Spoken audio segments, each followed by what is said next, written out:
Morampudi flyover వద్ద అటు ఇటుగా అప్రోచ్ సర్వీస్ రోడ్ల నిర్మాణ పనులకు 3.40 కోట్ల అంచనా వ్యయంతో మంగళవారం రాజమహేంద్రవరం సిటీ ఎమ్మెల్యే ఆదిరెడ్డి శ్రీనివాస్ శంకుస్థాపన చేశారు. రాష్ట్రం విధ్వంసం నుంచి వికాసం వైపు అడుగులు వేస్తుంది అనడానికి ఇదే నిదర్శనమని వ్యాఖ్యానించారు.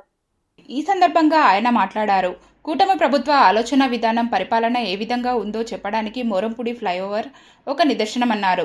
గత పాలకుల విధ్వంసకర పరిపాలన కారణంగా అనేక అభివృద్ధి పనులు అస్తవ్యస్తమై ప్రజలు ఇబ్బందులు ఎదుర్కొన్నారని, అందులో మోరంపూడి ఫ్లైఓవర్ సమస్య కూడా ఒకటని అన్నారు.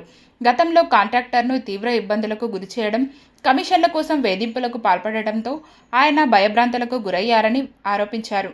కూటమి ప్రభుత్వం అధికారంలోకి వచ్చిన తర్వాత కూడా అదే కాంట్రాక్టర్తో పనులు కొనసాగించే అవకాశం కల్పించామని, అయితే అప్పటికే ఎదురైన పరిస్థితుల కారణంగా ఇక పనులు చేయలేనని ఆయన చెప్పినట్లు తెలిపారు.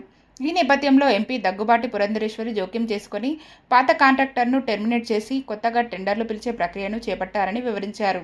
పలు ప్రాంతాల్లో పనులు చేసేందుకు సుమారు 7.50 కోట్ల మేరకు టెండర్లు వచ్చినట్లు వెల్లడించారు.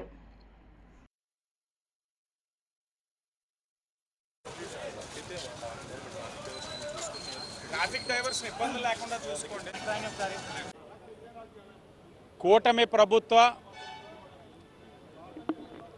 ఆలోచన విధానం ఏ విధంగా ఉంది, పరిపాలన ఏ విధంగా ఉన్నదన్నదానికి ఈ మోరంపూడి ఫ్లైఓవరే నిదర్శనం.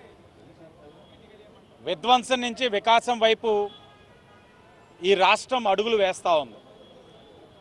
గత పాలకుల యొక్క విధ్వంసకరమైన పరిపాలనలో అనేకమైనవి ధ్వంసమై ఉన్నాయి, ఇబ్బందులు పడి ఉన్నాయి. అందులో ఒకటి మోరంపూడి ఫ్లైఓవర్. కాంట్రాక్టర్ని వేధింపులు, కమిషన్ల కకృతికి భయభ్రాంతులు గురి చేశారు.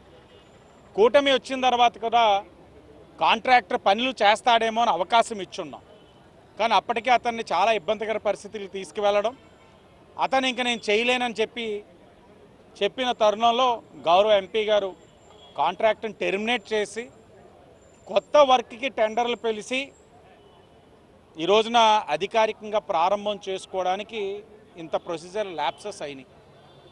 చిత్తశుద్ధి లేక కాదు, సుమారు 7.5 కోట్లతోటి ఈరోజు టెండర్ రావడం జరిగింది. ఉండ్రాజవరం, మరొకటి జొన్నాడ, అలాంటిది మూడోది మోరంపూడి. కేవలం మోరంపూడిలోని ఫ్లైఓవర్కి అటు ఇటుగా సర్వీస్ రోడే 3.5 కోట్లతోటి ఈ రోజున పనులను అధికారికంగా ప్రారంభం చేసుకుంటా ఉన్నాం. మంత్రాలు చదివితే చింతకాయలు రాలవు.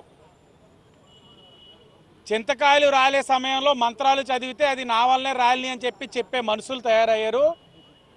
ఆ గొడ్డల పార్టీ వాళ్ళు క్రెడిట్ చోరీలోని వారికి వారే సిద్ధహస్తులు అయిపోతూ ఉన్నారు.